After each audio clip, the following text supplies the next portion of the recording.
See if I'm getting in here.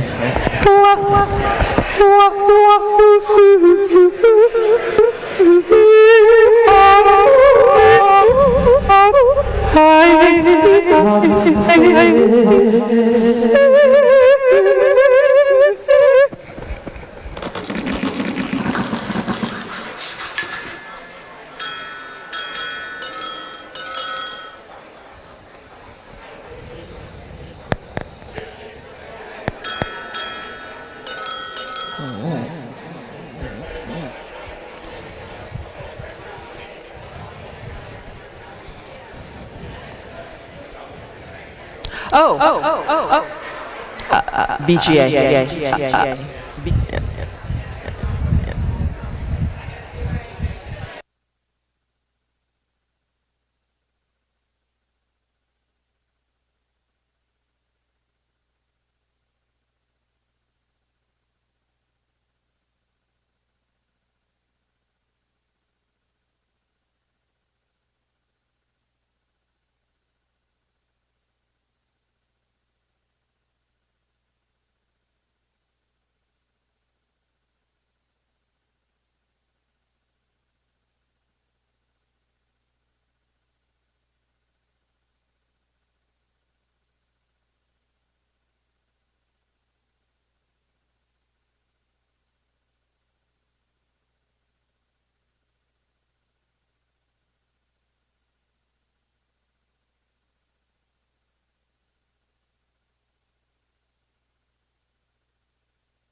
Oh, but it seems like it's down now. Audio down. It's like audio now. On now. Well, we had it a moment ago. There it is. Okay. Okay. But I'm not getting from here. But I'm doing wrong. So.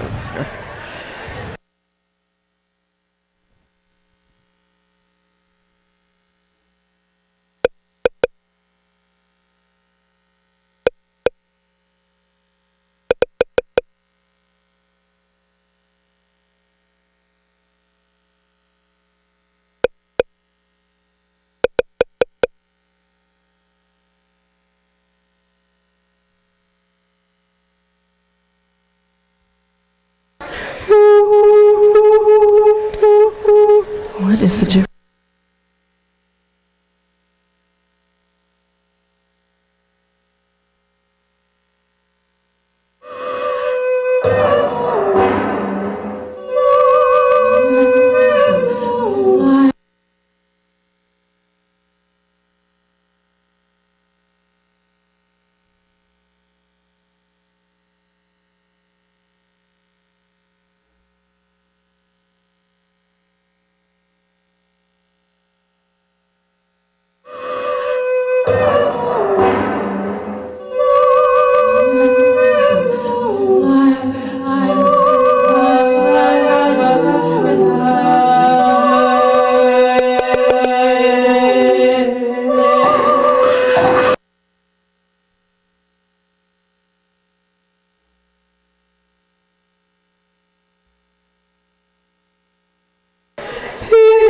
Right,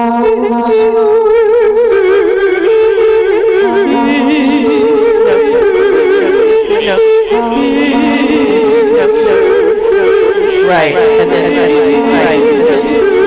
Oh, sorry, right, and then right.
Okay.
Okay. Yeah, thanks.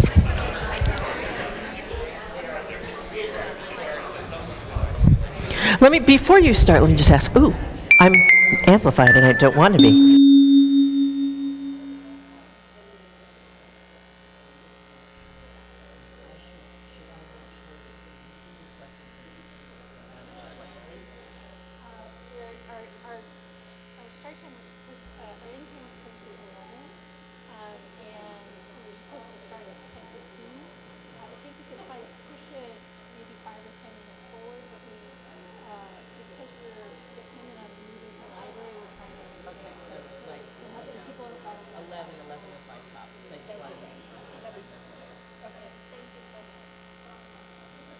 Hello, everyone. One of the exciting things about this Digital Humanities Conference that makes it unique is that we have a concert this evening, 7:30 at the Kimball Theater with Pamela Zee. There are not a lot of Digital Humanities conferences, particularly free Digital Humanities conferences, that include that particular perk.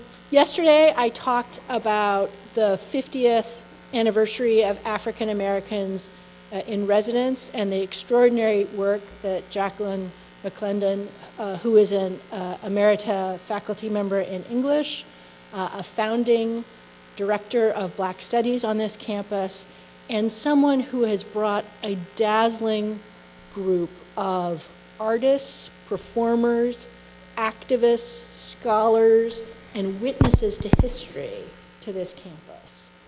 So I want all of you to get an opportunity to see Jacqueline McClendon, who will introduce Pamela Zee. So thank you.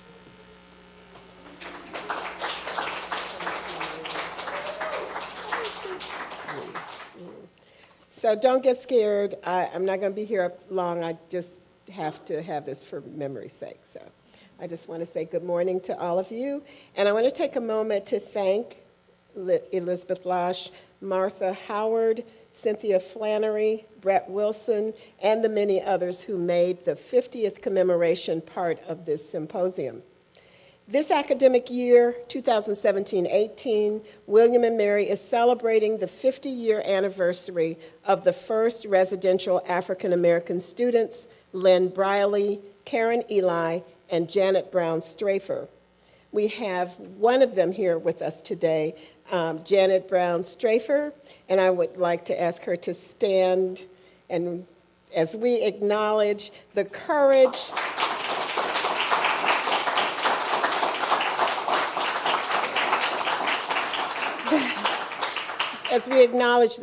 and determination it took to continue and succeed under such circumstances.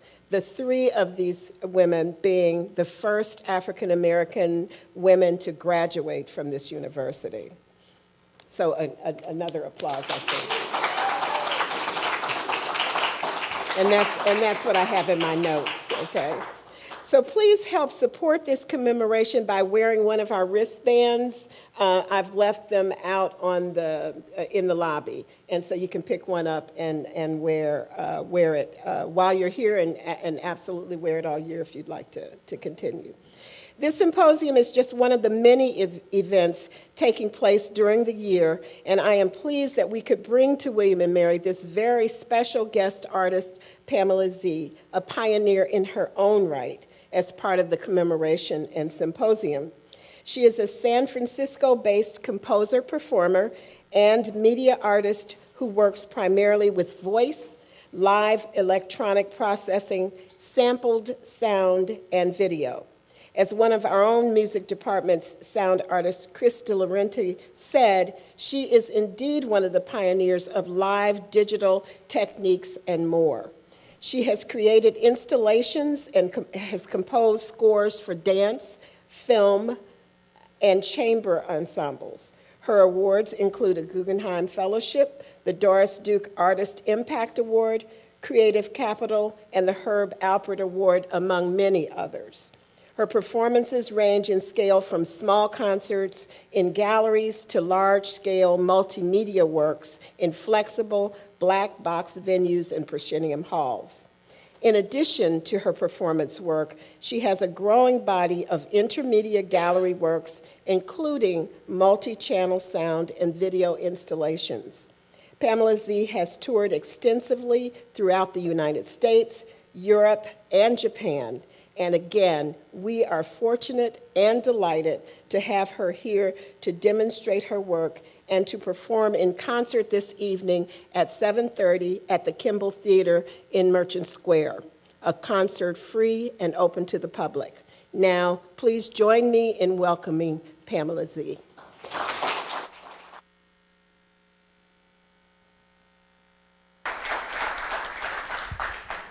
Thank you. Thank you all for coming. And so I think my time is very short today, so I'm going to try to compress things a little bit. I wanted to just tell you a little bit about my work and sort of the breadth of the types of work that I do, and show you some work samples and play for you some both visual and sonic things, and then hopefully take a few minutes to do some live demonstration of what I do, just a little bit so that you get a little sort of a preview of what I might be doing in performance tonight, and hopefully have some time at the end for you to have any questions or comments or whatever. So I'm just going to start by telling you that I started out.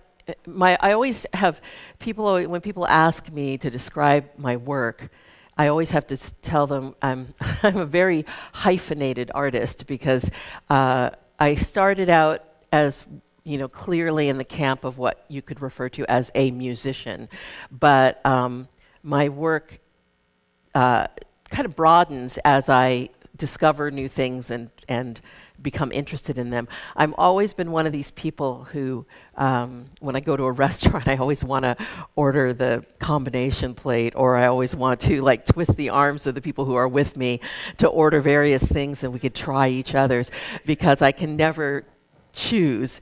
And I'm sort of the same way with my art making. I started out mainly working sonically, and but then when I started collaborating with visual artists who were making projected image to use with my performance, I became really excited about that and started working with video. And I also am really in love with the visual art world, and so I have this desire to also make installation works that are both sound installation and also things that involve objects with sound and image embedded in them. And so my work just keeps kind of snowballing. Things get added on. I had a friend once who hadn't seen me in a while, and she noticed somewhere listed that I had a solo exhibition at an art gallery. And she got very nervous and said, "What's happened? Have you changed your practice? Have you shifted?" And I said, "No, I haven't shifted so much as expanded." So I continue to make sound work, and I would still say that live performance with voice and electronics is probably still kind of at the center of my work, but it includes all these other things. So a lot of concerts that I do involve just me and my voice with processing, with a setup similar to what you might see here, just my computer. In the old days, that used to be a rack of processors and samplers and effects modules, and it was this very heavy piece of hardware that was so heavy that I could barely lift it myself, and I used to get charged hundreds of dollars in overweight luggage fees. But over the years, I have managed to port most of that into software. So now what used to happen in this big stack of delay units and processors happens mainly inside the computer. And when I first started doing this, I was just working with processing my voice in real time and doing I did have pretty early on a gesture control instrument that allows me to manipulate the sound with physical gestures. But then I began making larger scale works that were more theatrical. And so in those works, I would have actually a set design, a lighting design, oftentimes multiple channels of projected image, and I'd be moving around on the stage, and I'd have props, and and these would be more full evening pieces rather than concerts with a set of short pieces. One of those, I've made many of them over the years, and my tendency is to choose a subject that's incredibly open-ended, that gives me a lot of leverage to build a piece that I can kind of take it anywhere that I want. So one of my earliest full evening performance works was called Parts of Speech, and it was just about language. But the great thing about that is if you make a piece about language, then there's all these different aspects of language that you could explore. Everything from small talk to the way that people perceive the differences in male speech and female speech, to different languages, to technical language. There's all kinds of things that are connected in with the idea of language, and it just kind of gave me this broad range of things I could play with in that piece. And so I've made many others throughout the years that were like that. I chose a very open-ended, broad subject. I had one piece called Voce, which was all about voices, about voice in many different ways. So one of the pieces I made several years ago, probably the most ambitious work that I ever embarked on, is a piece called Baggage Allowance. And Baggage Allowance, when I told people I was making a piece called Baggage Allowance, of course they all laugh and they assume it's, just a bit of a one-liner, like, oh, maybe it's just a protest about the TSA or whatever. But actually, when I took on the subject of baggage, the idea of baggage, I was thinking in a much broader sense, thinking about all kinds of things dealing with baggage. Everything from those things that we do feel the need to drag all over the planet with us and carry with us when we travel, but also things like attachment, things that we hold on to, that stuff that you have had in storage and have been paying for a storage unit monthly for 20 years and haven't laid your hands on it, and yet somehow cannot bring yourself to get rid of, and even emotional baggage and things that we hold on to inside of ourselves. And so I was thinking about all of these things when I made the piece. And when artists have to make a work, especially if you're thinking of an ambitious sort of a large-scale work, one of the things that we have all been plagued with is you have to do grant writing, because usually you can't afford to mount the piece with your own money. And so we tend to, and you have to write these grants so far in advance of actually making the work, that often you're writing the grant when there isn't a piece yet. And so the language that you put into this grant to try to describe what you're going to do can sometimes be quite fanciful and quite, coming from your imagination. And when I wrote the grants to make Baggage Allowance, I don't know what I was thinking, but I started by saying that I was going to make a full evening performance work, which that's fine, I've done a lot of those, and that it was going to involve voice and electronics and multiple channels of projected image and so on and so forth. But then I had to go on to say, and in addition to that, I'm also going to create a gallery exhibition, and it's going to have all these sculptural installation pieces, and those will be, things that are interactive, that the people who come in to view it can interact with. And then as if that wasn't enough, I said, oh, and also I'm going to make a browser-based version of the piece. So this would be a browser-based installation of Baggage Allowance, not just online documentation of the performance or the installation, but its own iteration of the piece that would be designed to live online and be visited online, and so that another way for people to experience the work. And so I put in all these grants saying I was going to do all of that, and lo and behold, I did get funded. And suddenly it was like, oh, now I have to make all of those things. So it took me a couple years to get through it. I started actually with the installation piece. And interestingly enough, the very first idea that I had when I thought about making a piece called Baggage Allowance wasn't even a sonic idea. It was actually an object. I thought of two installation pieces that I wanted. One was called Bag X-Ray, and the other one called the Weeping Steamer Trunk. And both of those things, one of them does involve sound, but both of them are much more visual and about the interaction of a person with this physical object. I think actually what I'll do is I'll show you a little bit of what the installation looked like. This is actually the first part of the piece that I made, and this installation opened in January of 2010 at the Krannert Museum in Illinois, and then I've since then showed it at a few other places, and I've shown components of it sometimes in the lobby galleries of places where I've done the performance. When people first there's 7 pieces actually, 7 separate little either objects, or some of them are just, that's a single channel piece. There's a piece that was called Sonic Suitcases. This was called Tape Loops. So as they walk into the gallery, they encounter this, which is actually a Bag X-ray looking thing. It has a belt. They're asked to put their bag on the belt, and as their bag goes through the belt, the software grabs an image of their bag and then superimposes on that image some other objects that they didn't think that they had with them when they came in. And so I kind of created a database of objects that then I have the computer choosing depending on the size of their bag randomly. So there were like weapons, even like a chest x-ray with a beating heart. I had some live animals, an Emmy, tools, all kinds of things that would appear inside their bag when they placed it on the belt.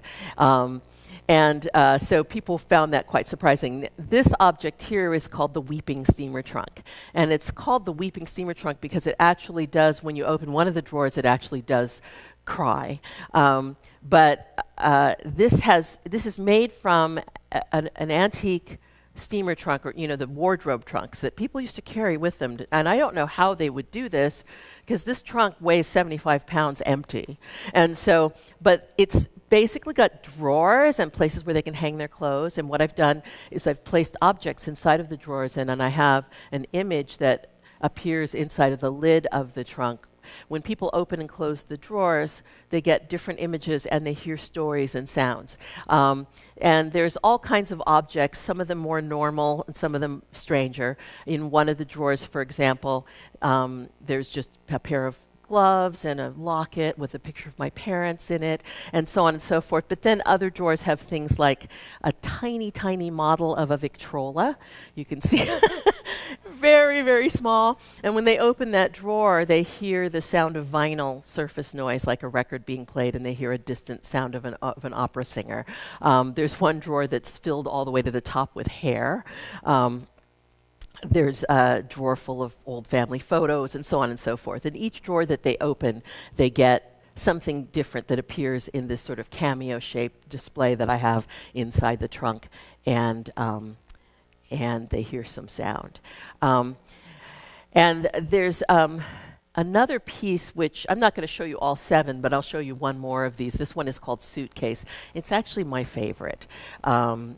It is not the most technologically complex of all of the works in the show, but there's something about it that was very arresting for people, and people tended to find it at once charming and creepy. And I think the reason that they found it creepy was mostly because of the scale. This is a very small suitcase, maybe 20, 22 inches wide, and so certainly not a big enough suitcase to hold an adult woman who's curled up sleeping. And yet, when they approach the suitcase, that's exactly what they see inside. And so I've done this. I did it by molding the inside of the suitcase so that it actually has depth, and then I project the image into the suitcase. It also has a sound component, so if they lean very close, they can actually hear my voice muttering and whispering, all those things that you worry about when you're trying to get to sleep. And then sometimes she actually wakes up and looks right at them, which has resulted occasionally in people shrieking with shock. But anyway, so there are several other pieces in that show, and I'm not going to go through what all of them are, but that's basically what the installation a version of Baggage Allowance was like. I'm also going to show you a little example of the performance. This is the performance work, which actually came second. I got the installation made, and I had to actually finish the installation first because I had a gallery that wanted to show it. And so once I got that done, then I turned to working on mounting the performance work. And this is a full evening work, I think about 65 minutes without an intermission. And I'll just show you a little tiny bit of excerpts from that piece.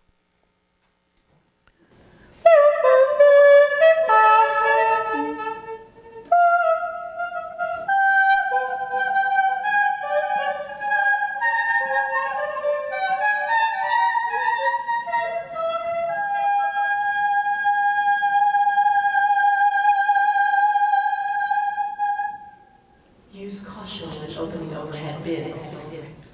Items may have shifted during flight.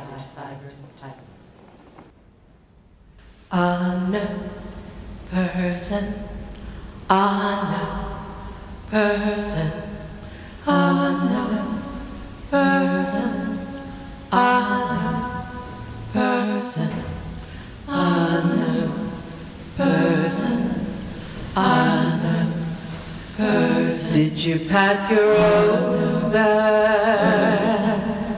Unknown person.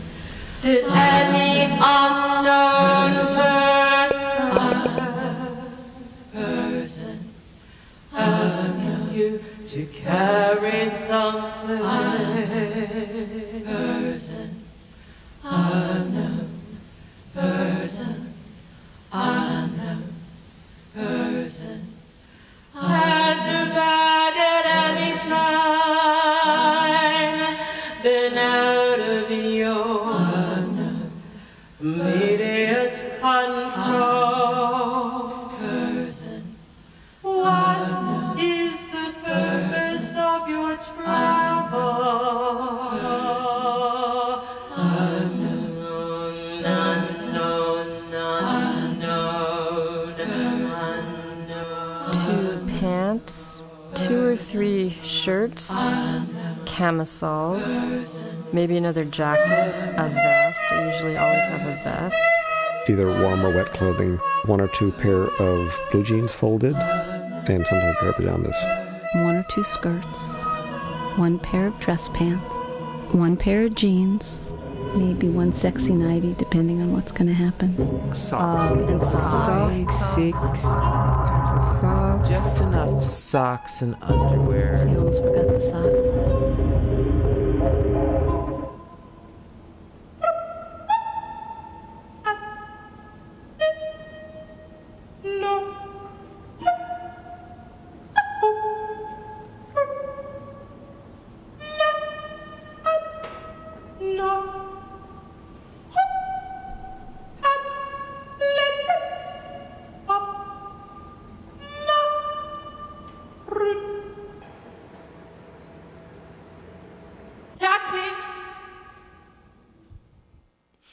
So anyway, that's a little excerpts from Baggage Allowance.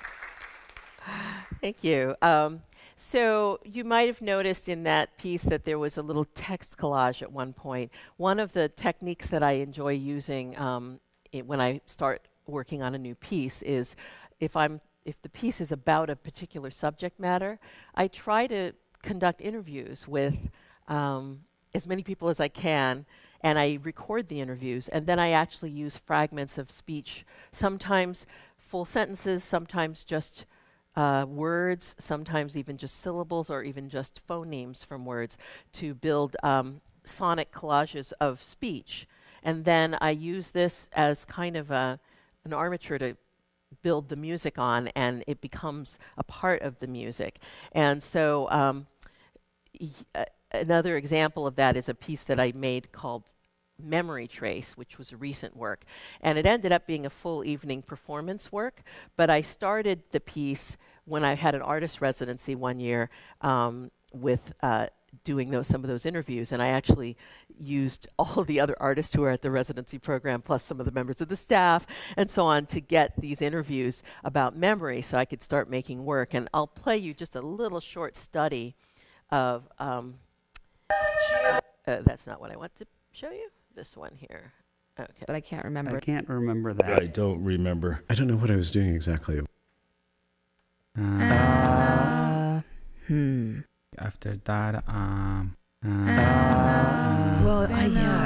Remembering. I can't remember. I'll remember. He remembers. He remembers. He remembers. He remembers. He remembers coming towards me. I remembered us. remember. I remember. Oh, I can't remember now. Wasn't sure that I remembered my boyfriend's. Form or shape. Well, yeah. And an apple. And an apple. And an apple. And there was a green apple. And an apple. And there was a green apple. Apple store. Got it my iPod Touch. Apple. Opened it and there was a green apple.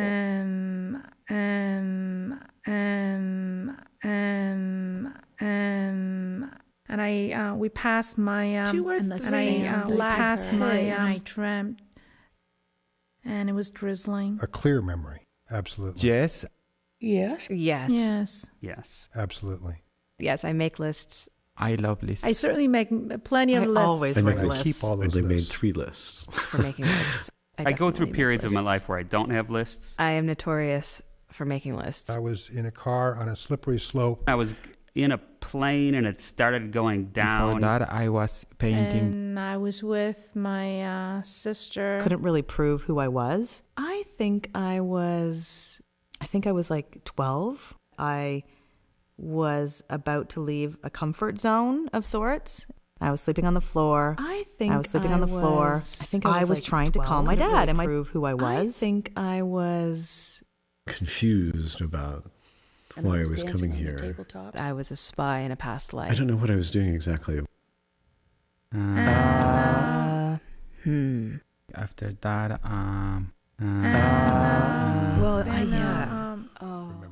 So that goes on, but that's a little text collage that I made to start working on this piece, Memory Trace. And what I love about these pieces of text is that I usually take people one at a time and I stick them in my little isolation booth and interview them so that I can get really pristine recordings. And then, even though I interview all these people separately, I always ask them pretty much the same questions. And there's always at least 1 or 2 questions where everyone says the same thing. So then I can build these text collages where I get a chorus of people all saying the same words, even though they were never in the same room together. And I also enjoy the little interstitial speech sounds that people make that are nonverbal sounds. The uhs and the ums are almost the best because those are the most pitch-wise, they're the most focused and sonorous and sustained. And so you can get these beautiful, almost singing sounds from people who are just speaking. I'm going to show you one other little example like that, and then I'm going to do something a little bit live for you. But I had a recent commission from Kronos Quartet. I don't know how many of you are familiar, but they're sort of a iconic contemporary music quartet from the San Francisco Bay Area. And they commissioned me to make a work for them, which I made called And the Movement of the Tongue. And it was all about speaking accents. And so for that, I interviewed a lot of people who had many different accents, and I'm talking about English speakers who were either from various regions in the United States, so they had different regional accents, or from different countries that are English-speaking countries. So I had somebody from Australia, I had somebody from Canada, I had people from all over the place who spoke an Irish guy who spoke English with various accents from different countries. And then I had a lot of speakers who have English as their second language, so they spoke with the very diverse and beautiful accents from their original language. And then I built all these text collages and composed the string parts, working with those, and often deriving the pitches that I used to compose the string parts from the pitches in the spoken language that I was using. The piece ended up being a longer piece. They had asked me for a 15-minute piece, and I just couldn't stop, so it ended up being like 23 minutes long. But it's in all these little discrete movements, and they're all really short, like 12 micro movements, ranging in duration from as short as like maybe 30 seconds to maybe a minute and a half, or almost or 2.5 minutes. So I'm going to play you just a little bit of one of those movements. This is actually the opening movement of that piece, and it's called Born.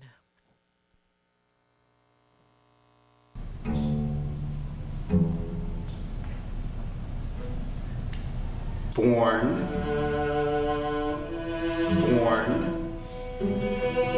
I was born. I was born. Born. I was born. I was born. I was born. I was born in Ireland, Tipperary. I was born in Japan. I was born in South Korea. I was born in Fort Smith, in Western Australia. I was born. A city called in Milwaukee, I was born in Wisconsin. Paris. My father was born Over in Berkeley. I was born in Oakland, California. in the Netherlands. Wyoming. I was born in Houston, Texas, and my mother was born in Los Angeles. Born. I was born in Leeds. Born. I was born in Paris, France, northern England. I was born in the state of Kerala. I was born in South India, city of Shillong. North Carolina. I was born in Mexico City. I was born in Memphis, Tennessee. I was born in Houston, Texas. On Long Island. I was born in a very, very small little town or village, almost in southern Sweden, called Laholm. Called Laholm. Called Laholm. Called Laholm. Called Laholm. So that was the opening movement of and movement of the tongue. Thank you.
Ga. Ga. Ga. Gotta go. Ga. Gotta go. Ga. Gotta go. Gotta go.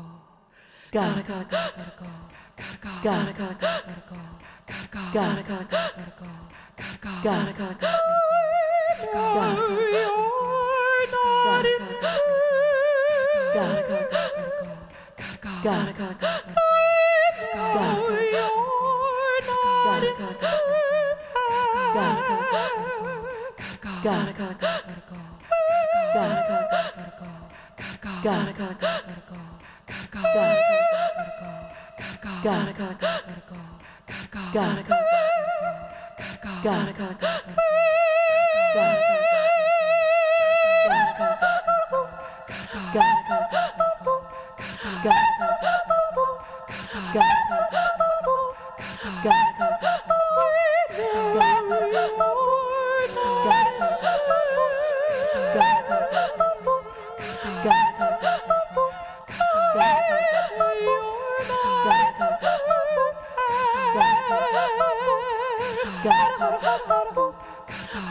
And, thanks. Or I can do this. How about that? Is that better?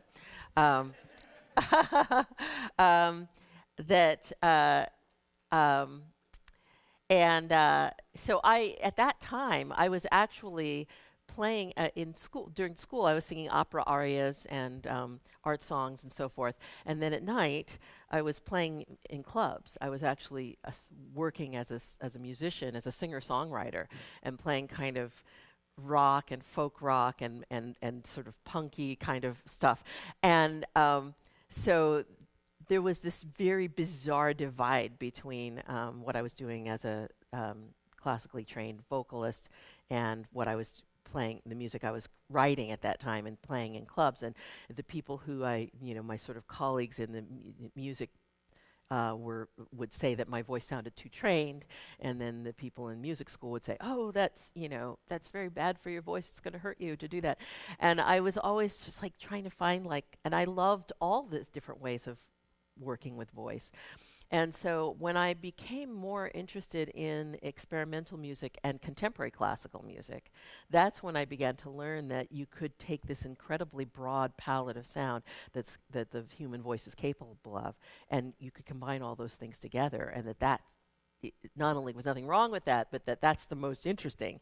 And so that it kind of, when I started working with the processing and working with electronics, it also really bolstered my desire and ability to sing full voice, to use other kinds of sounds, and to sort of play with what they call extended vocal techniques, and so on and so forth. Which actually, it's really funny. I don't know how many people are familiar with this term, extended vocal techniques, but people in the sort of classical music world, contemporary music world, will refer to doing these different kinds of vocalizations as being extending the voice. And I always thought that that's a very almost sort of Western or Eurocentric term, because it's assuming that the normal kind of singing is sort of Western classical singing, and that all these other vocal techniques are sort of some kind of extension of that. Whereas if, depending on what culture you study, you'll find that some of the things we're calling extended techniques are just normal singing to those people. If you talk to Tuvan throat singers who do overtone singing, that's not an extension, that's just normal, and or if you'll talk to people who do, there's all kinds of people who have all kinds of amazing click sounds and glottal sounds and things that just occur in their language or in their singing, and for them that's not extending the voice, that's just using it to its fullest. So but in any case, that's a brief little comment on your question. Anybody else, like back in the back here? Hi, thanks so much. That was beautiful.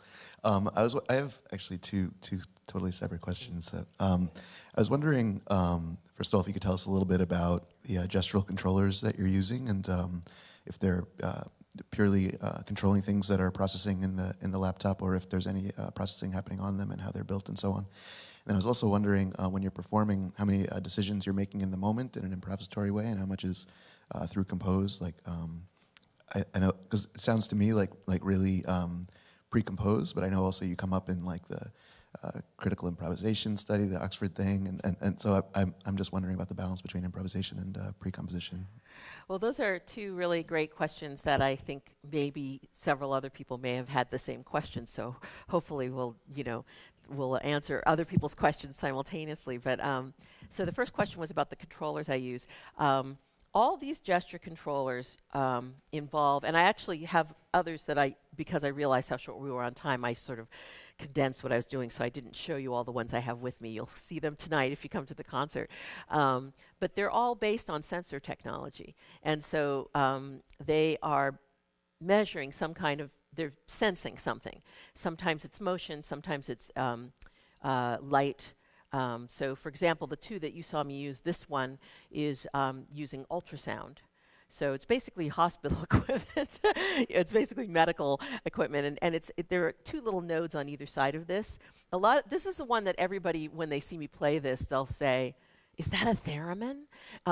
Because for those of you who are familiar, the theremin was probably the first gesture-controlled instrument designed by this guy named Leon Theremin back in like the 40s or something.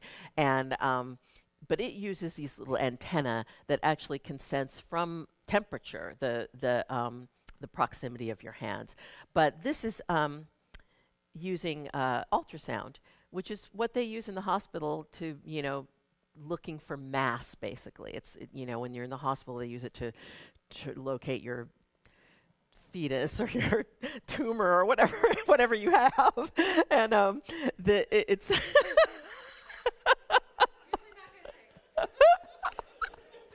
Sorry. And what it's doing is it's shooting out ultrasound. And so this is an actual sound, and it's an audible sound to the human ear. And then it works very much like echolocation, like when a bat flies through a cave and they make those clicking sounds, and they know not to fly into the wall because they hear how soon the clicking sounds echo back to their ears. This is working exactly the same way. It shoots out the ultrasound out of one of these nodes, the other one's listening for it. So if there's mass there, it is seeing like how big is that mass and how far is it away. And so that's how I play this, is by using my hands to create mass on either side of this thing. So that's the ultrasound one. And the thing that's interesting about this is you can actually hear the ultrasound, and it's very, very directional, which is why I'm able to use it this way. It's only shooting exactly out in the direction it's pointing, such that if I point it at you, and I'm very quiet, you might even hear it.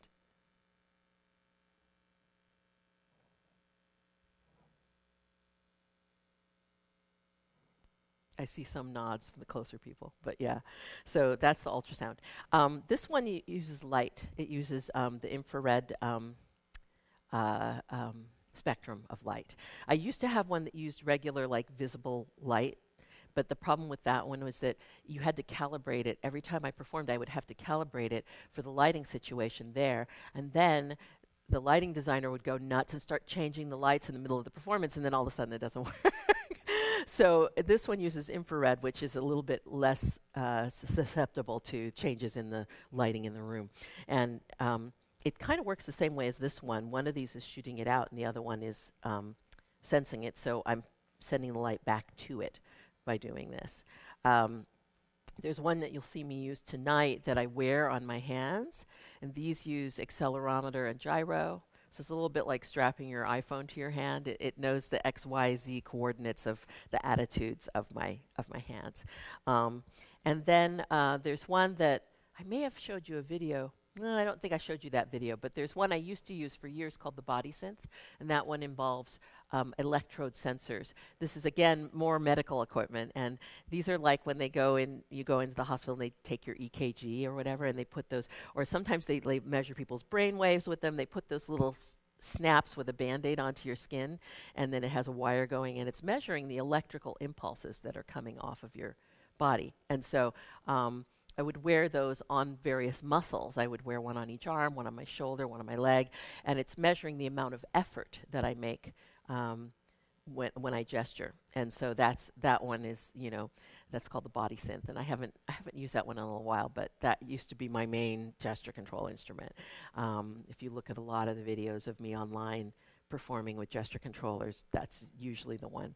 Especially if you can see if I have like these little elastic bands around my arms, it means I'm probably wearing the Body Synth. But the other question, improvisation versus composition.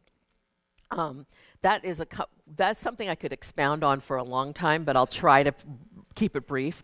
Your sense was correct. Most of my pieces are through composed, and if you see me perform them more than once, you'll see the same piece and you'll recognize it as the same piece. But there's also a certain amount of structured improvisation that's built into some of the pieces.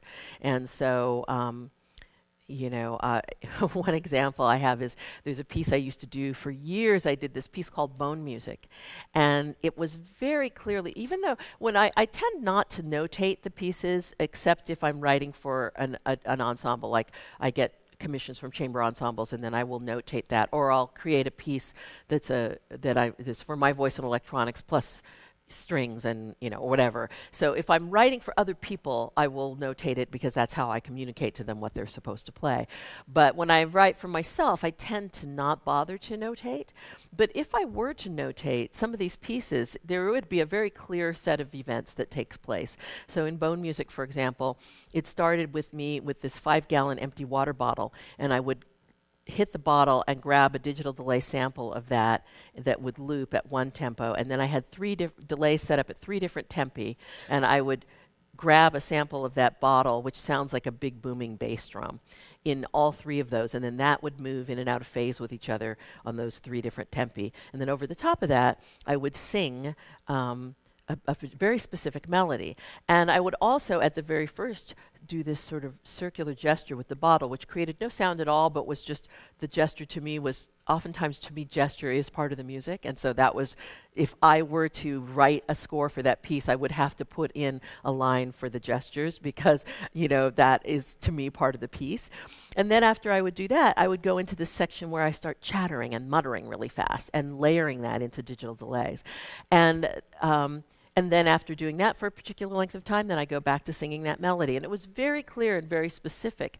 But when I get to the chattery, muttery section, that is, you know, I haven't got prescribed chatters and mutters. I do whatever ones, you know, I feel moved to do. But it's kind of like invented language. It's kind of like, it sounds languagey, but it's actually, there's no understandable speech that I'm doing, and so this all this kind of muttery stuff. And so the reason I'm telling you this story is the humorous thing is that I did that piece live for years, and then eventually I made a studio recording of it and put it out on my CD. And after that, I kind of learned the muttering that was on the CD. And it then became impossible for me to not reproduce that specific muttering. So now when I perform the piece, the muttering that I do is very much what, you know, which is a little bit like what happens, you know, when a rock band tours and then after they put out the record, then suddenly the lead guitarist can't improvise the guitar solo anymore. They have to play the solo that's on the record because that's the one that everybody wants to hear. So you know, even the structured improvised sections of things sometimes become learned. And then it differs from performance to performance as well, because if I do a full evening concert, usually all of the pieces on that concert are composed pieces, but often I will stick with some of them with sort of improvisational, structured improv built into them. But I will often throw in one thing that's completely improvised. And also, if I play with other people, and it's not a situation where I've had a chance to rehearse with them or that we've written music that we're going to play together, then I often enjoy doing free improvisation with other musicians who are good improvisers. And in a situation like this, I played for you, I stole from about 3 different pieces of mine and congealed it into like a little 5-minute thing that I could do just so that I could kind of give you a taste of various techniques that I use. So it was improvised in that I sort of like nabbed different bits of other things and stuck them all together. So that was kind of improvised, but yet there were recognizable chunks of existing pieces in them. So I'm afraid that maybe I've probably overstayed my. I will ask one last question. Uh-huh.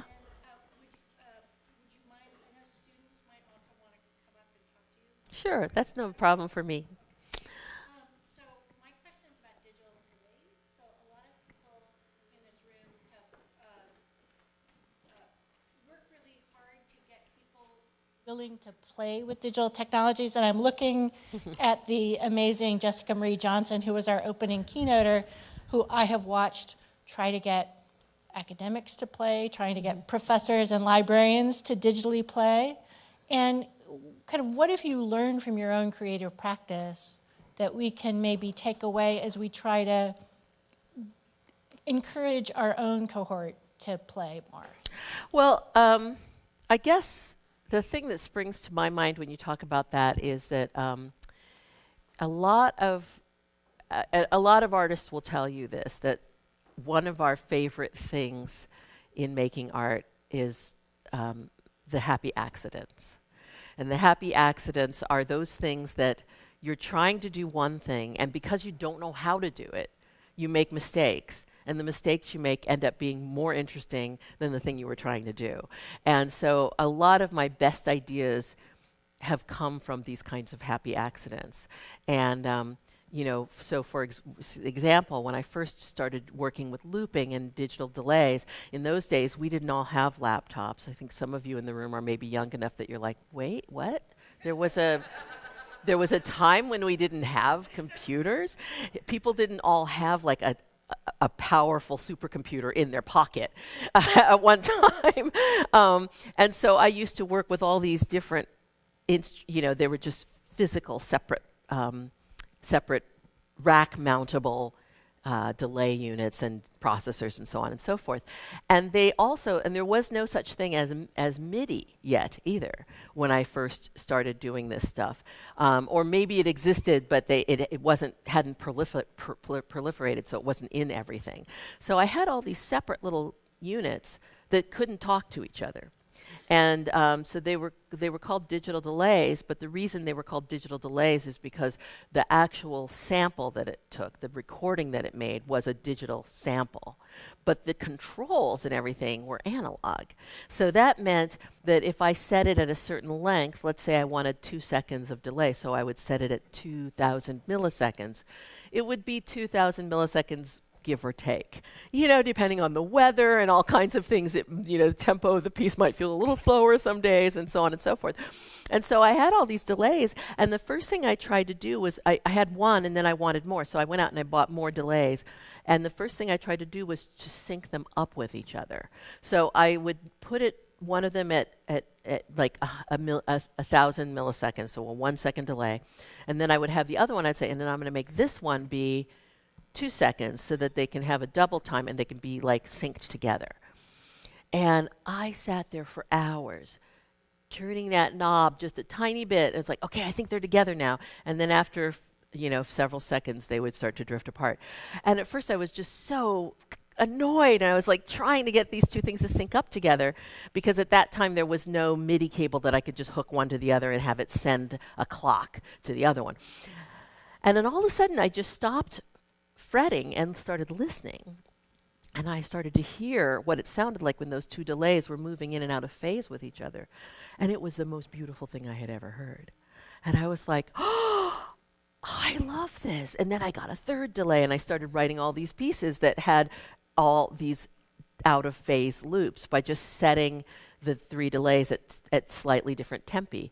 And in those days, because the controls were analog, all I had to do was try to make them all the same. And then they'd all be, slightly out of phase with each other. Now that I'm working with the computer, I have to go in and I have to say, okay, 4,100 milliseconds, 3,900 milliseconds, and 4,000. I have to actually make an effort to make them not be together, because this is so perfect that it will make them precise if I make them all the same.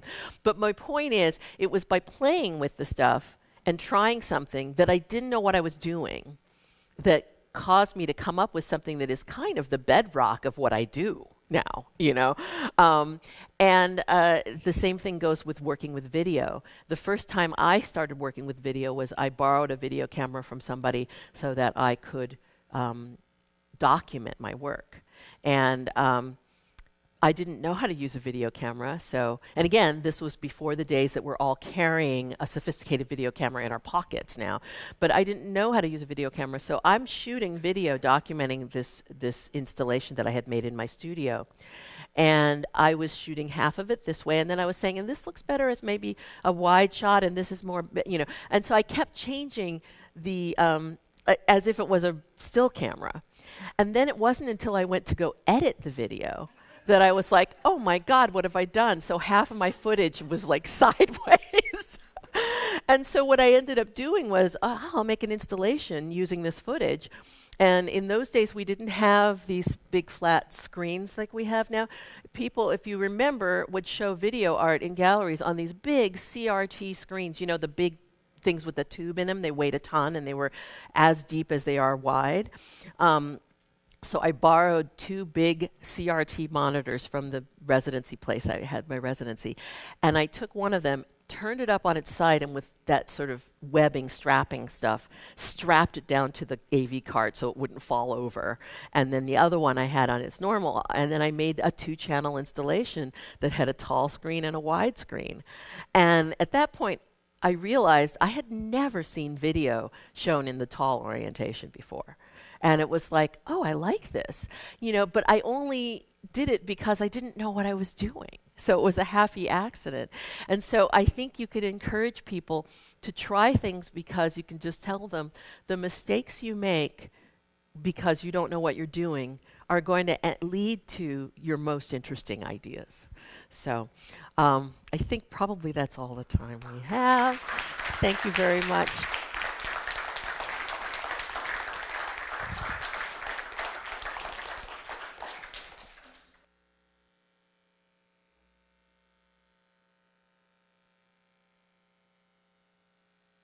From data science, from the Center for Geospatial Analysis, and from the SNAP Lab, the Social Networks and Political Participation Lab, because we want you to know about resources for digital scholarship here at William & Mary.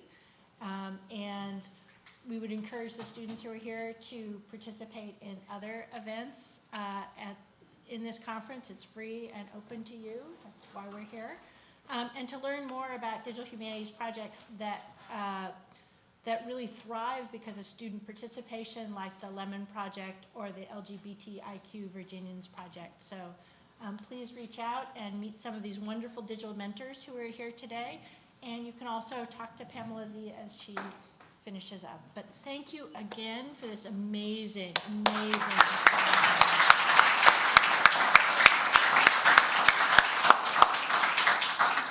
For the non-student conference goers, we're going to be moving over to SWEM Library for the afternoon events, and there are Equality Lab volunteers who can guide you over to SWEM Library and to our luncheon there. So thank you. So I'll go stand next to the Equality Lab sign, and if there are other mentors here, please stand next to you.